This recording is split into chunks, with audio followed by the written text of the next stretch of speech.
তো guys welcome to another blog. আজকে একটা বিয়ে বাড়ি আছে, চলো বিয়ে বাড়ি চললাম আজকে খেতে আমি। তো দেখা যাক আজকে কী কী হয় খাওয়া দাওয়া। তো চলো ফাইনালি আমি চলে এসেছি বিয়ে বাড়ির সামনে, যেখানে খাওয়া দাওয়া চলছিল। আর এখানে বাড়িতে নিয়ে যাওয়ার জন্য খাবার দিয়েছিল, মানে যারা খেতে আসেনি তাদের জন্য এটা it's a very good idea.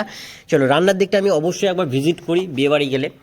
নিমন্ত্রণ তো এমনি খুব থাকেই না, খুব কমই থাকে, যেগুলো করে সেগুলো ব্লগ বানাই। তো বিয়ে বাড়ির দিকে রান্না বান্না ভালোই চলছিল, এদিন মাংস এসব কিছু রান্না হচ্ছে। চলো আগেও দেখেছো তোমরা, কারণ আমাদের খুব ফেমাস একজন রাঁধুনি।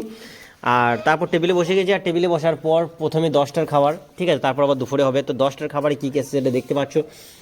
পুরি চলে এসছে, পুরি আর একটা আলু কুমড়োর তরকারি, ঠিক আছে। একটা মিষ্টির কম্বিনেশনে বেশ জমে না, ঠিক আছে। তো চলো বলতে বলতেই বন্দে চলে এসে, এবারে নুন ঝাল আর মিষ্টির কম্বিনেশন দিয়ে পুরি খাওয়া, এটা খুব ভালো লাগে। কার কার পছন্দ করে অবশ্যই নিচে কমেন্ট তোমরা করো, ঠিক আছে। তো চলো 10টার খাওয়া দাওয়া হওয়ার পর দুপুরে আমি আবার রিটার্ন হয়েছিলাম। ক্যাটারিংয়ের ছেলেরা সব একদম রেডি হয়েছে খাওয়ানোর জন্য, টেবিলে বসে পড়েছি। পাতাও দিয়ে দিয়েছে, পাতা দেওয়ার পর ভাত। তো আইটেম কী কী আছে দেখি, আই হোপ খুব নর্মাল হবে। তো ভাতের পর কী আছে দেখি, ডাল। চলো এখানে মিস্টার ডাল ম্যান এখন ডাল নিয়ে চলে এসছে, আর ডালের পর আই হোপ কুমড়ো আলুর তরকারি আবার আসবে। আর এটা একটা ভালো কম্বিনেশন। চলো কুমড়ো আলুর তরকারি অনেকদিন পছন্দ করে, কে কে পছন্দ করে কমেন্ট করো। তারপর চলে এসেছিলো ভাজি, তারপর এসেছিলো মাংস। আমি সব কিছু খেয়ে দিয়ে ব্লগ একদম পুরো শেষ করি।